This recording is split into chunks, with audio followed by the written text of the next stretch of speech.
You've done well, lad. I'm sorry for your loss. You must be all done in. Why don't you go to the kitchen and have a good meal? Sorrow is easier to bear on a full stomach. I heard about your father. They say he was a swordsmith who moved to the countryside to make horseshoes. I can't understand why he'd waste his talents, but I'm sure he had his reason. He had a fine reputation. It's a great loss.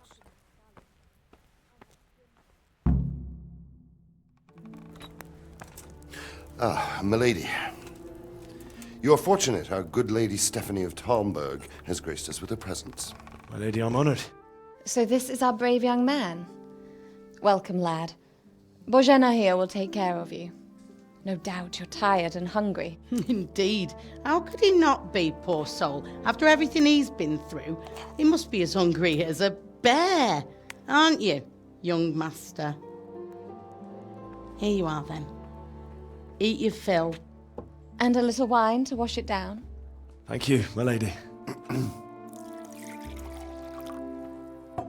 When you're done, you can go and rest with the grooms in the Outer Bailey. No, that won't do, Sir Robard. After all he's been through, he deserves a proper bed. Let him sleep in a lodge in the courtyard. Certainly, milady. Young Henry here is overwhelmed by your generosity. Yes, thank you, my lady. May God reward you for your kindness. Eat up now. You're in capable hands, so I'll leave you to it. Good night. Good night. Good night, ma'am.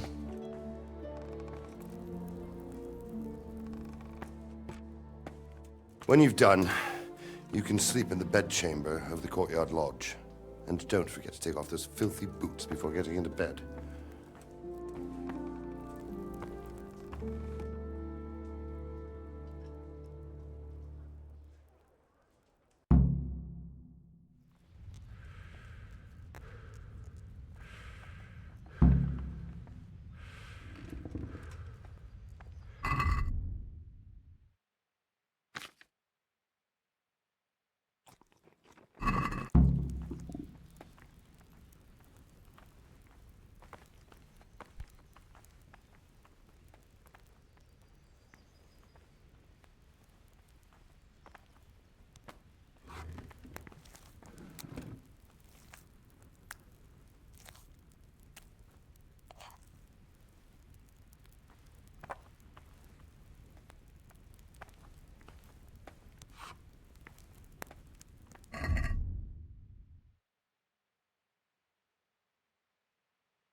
Jesus. I could really do with some sleep.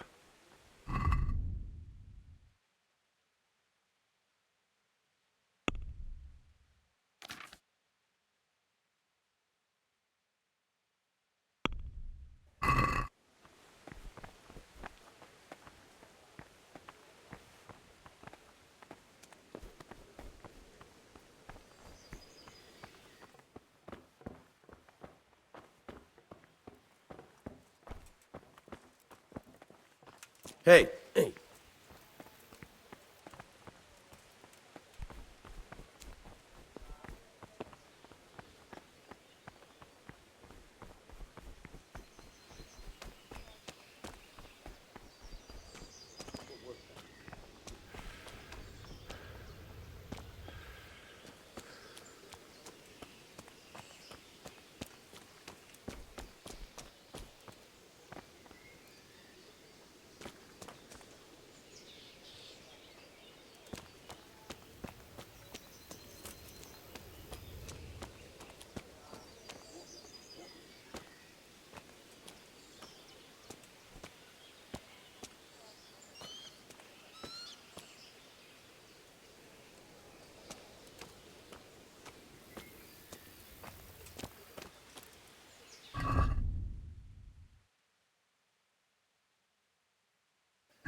I hear you came from Skalitz today.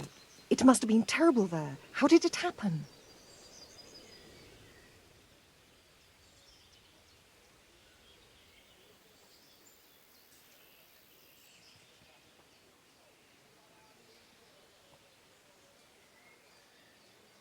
It was a fine sunny day until Sigismund came with his army. I saw him sitting there with his red beard and proud posture as he gave the signal to attack. Oh no.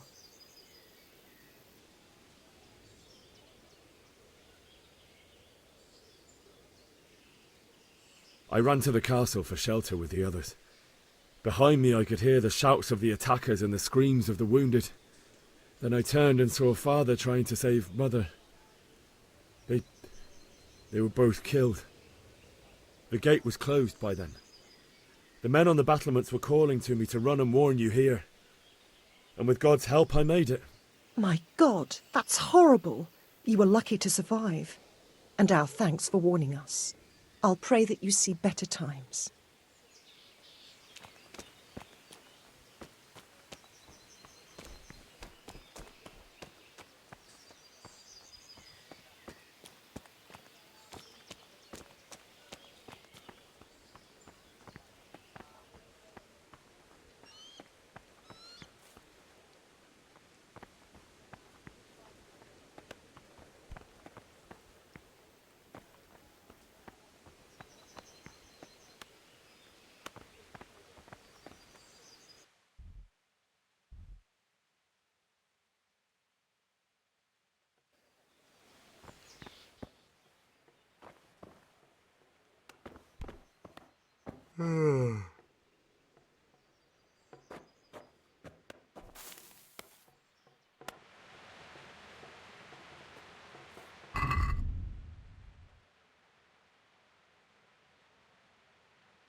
Today the patrols will be doubled.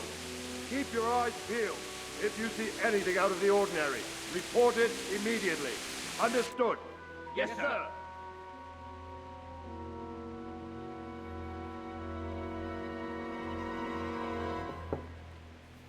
Yes? It is I, Henry. Forgive the intrusion. I didn't wake you, boy, did I? My lady, no, not at all. But what brings you here at this hour? I thought you could do with a little wine. It's just what you need to help you sleep. My lady, thank you. You really shouldn't. You could have sent a servant. I was going to, but to tell you the truth, I couldn't sleep either. I thought of you while saying my prayers. How awful it must have been for you. I came to offer you solace, to let you know you're not alone. Thank you. Thank you kindly. You're welcome. Now, Henry, I know this is all very new and strange for you, but I want you to feel at home here. You're not to worry about anything except getting better. God knows you've been through a terrible ordeal. I know what it is to be left alone in the world, although your loss is much greater. But with God's help, the pain will ease in time. And it can help to talk about it, if you feel like it.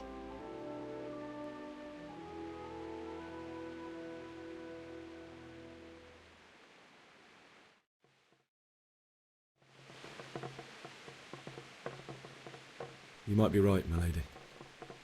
I'll tell you what happened. It was terrible and unexpected. The day started just like any other. Father sent me into town on some errands.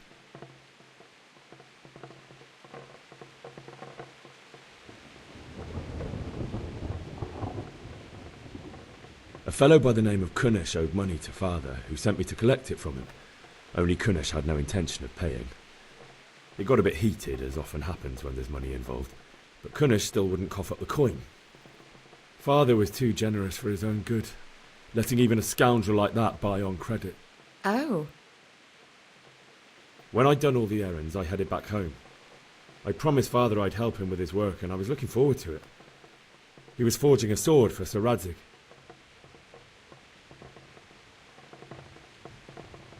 The sword was taking shape when Sir Radzig himself came to have a look at it. He praised Father's work and said that with his smithing skills, he could easily make a living in Prague or Vienna. You don't say. But Sigismund's horde was already on the horizon, ready to attack the town. A horde of soldiers was amassed. Pennants flapped in the wind, the armour glinted in the sunlight, and the horses whinnied impatiently. They were waiting for Sigismund to give the command to attack. How awful. And then death descended on Skalitz.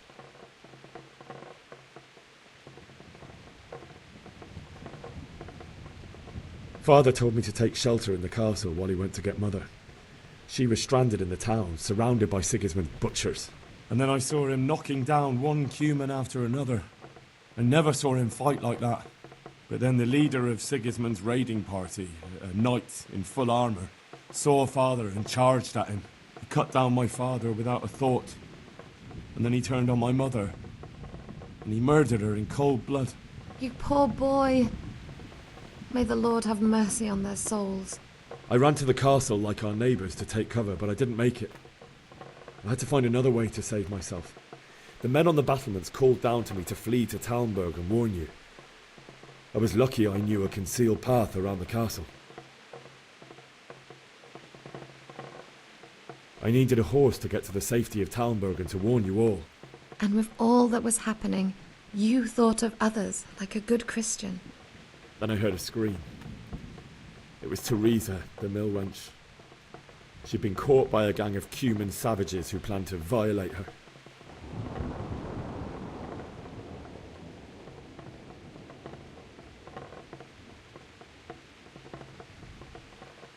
I wanted to help her.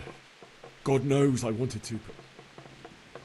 Even though I had the sword we made for Sir Radzig, they had me outnumbered and they were well armed too.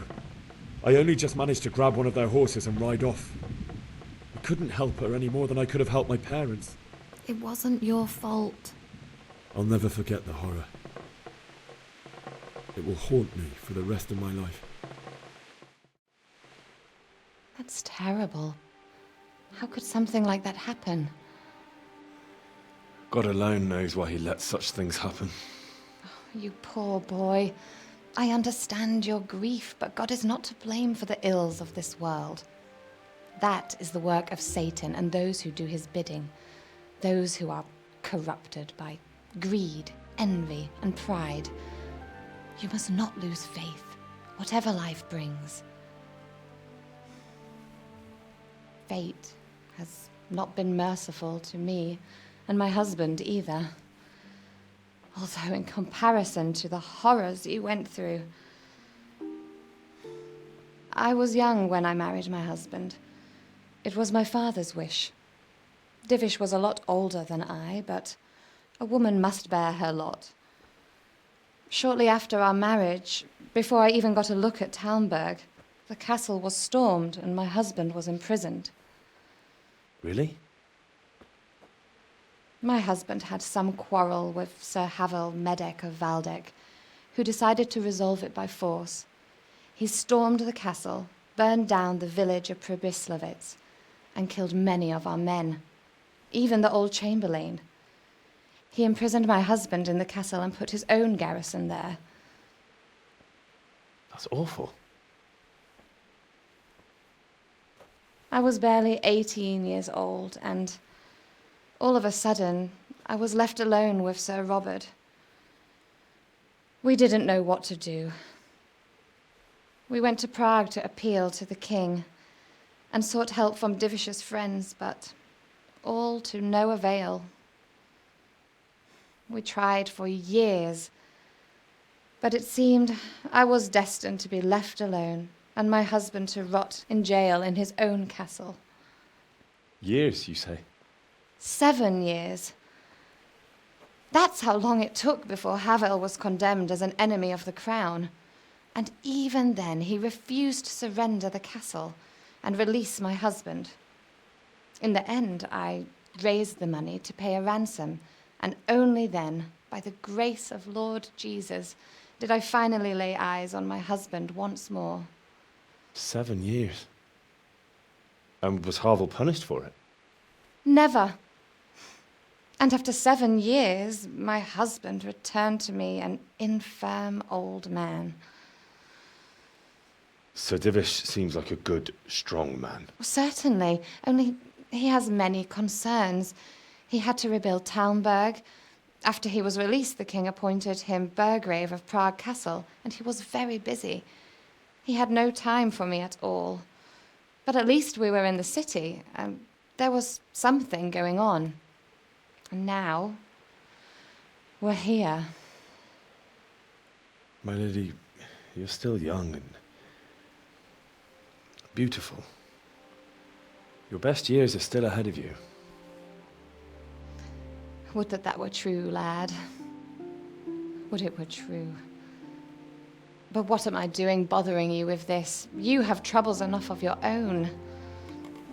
I'll go and let you sleep.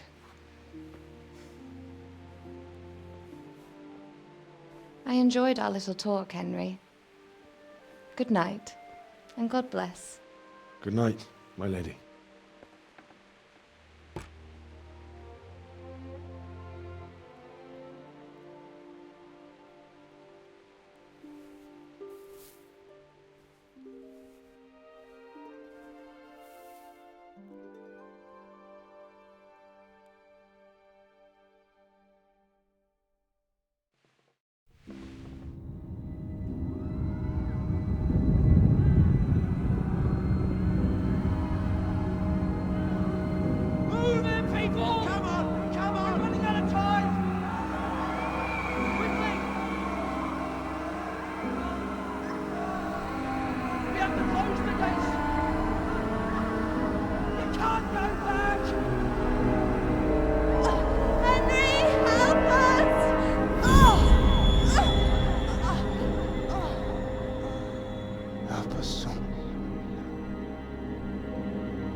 Henry, wake up. You don't want to miss this. What is it? What's happening? Come to the battlements. One of our patrols reported a company heading here from Skalitz.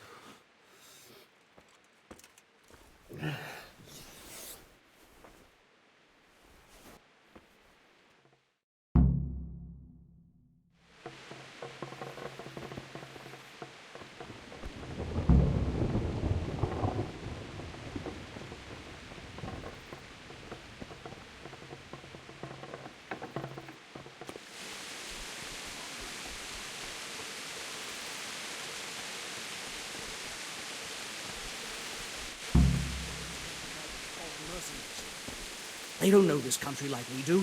We could hide out somewhere until it blows over. Maybe. Only all they have to do is lean on some scarlet serf and you'll happily tell them everything. I didn't think of that. God be with you. You know what's happening? Sigismund, who else? That bastard conquered Skalitz, and now he's come to take Talmberg. Farewell.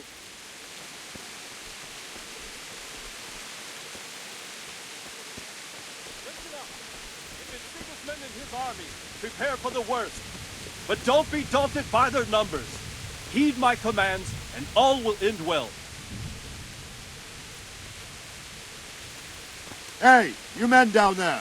Tell the people outside the walls to prepare for attack. Quickly, do you understand?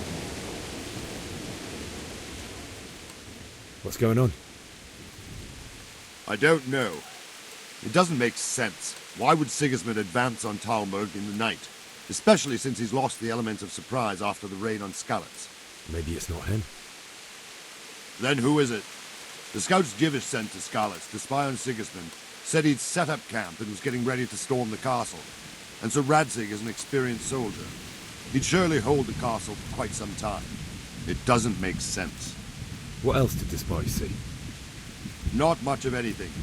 Before they could get close enough, this huge storm started. And you were right. Sigismund has a hell of a lot of soldiers, including all manner of mercenaries. An army like that costs a fortune. Well, anyway, we'll find out when they get here, won't we? Aye, we will. God be with you.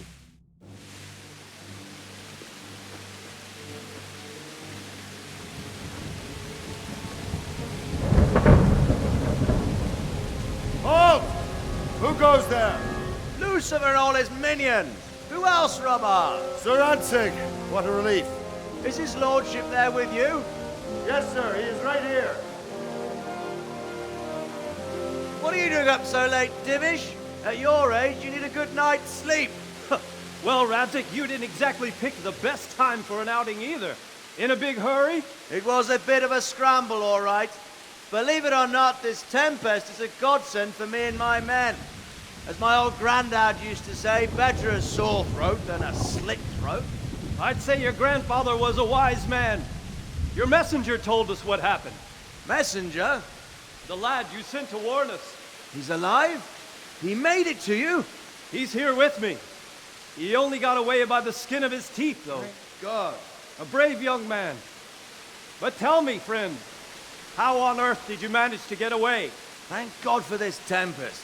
When it began, Sigismund's Tatars crawled into their holes and left us storming the castle for more clement weather. We were able to sneak out right under their noses. The Lord be praised. We wouldn't have stood a chance against them. Would you like to spend the night in Talmberg? No, no. When Sigismund finds the castle empty tomorrow, he might come looking for us. We'd only be exposing you to danger. Without me and my men, he has no call to attack you. What will you do then? We'll march to Ratai. It's only a short way, and there we'll have a better chance of defense and enough room for all of these people. If Sigismund should come, better bend your knee, Divish. There's no point dying in a battle that's futile. You're right there. Is that boy still with you? I'm here, sir. You have courage, lad. That I can't deny. I am sorry about what happened. Would you care to join us? I'd like to, sir, but first I have to return to Skalitz. Are you mad? What do you want there? I can't leave my mother and father. I won't leave their corpses rotting in the street. I'll join you once I've taken care of them. Don't even think of going back there, you donkey. Are you tired of living? But sir! Quiet! I'm sorry about your father, but getting killed as well won't help him. Divish, make sure that lad doesn't budge from Talmberg until things quieten down. Not to worry, friend. Anyway, he's injured and needs to recover. I'll lock him up here as if he were Havel of Baldic. I've seen you've grown a thick skin since your tribulation, sir. But thank you. We'll meet again when circumstances are more favorable. Farewell. Farewell, friend, and good fortune. Give my regards to Sir Hanush. I will. And good luck to you and your people, too. These are dark times.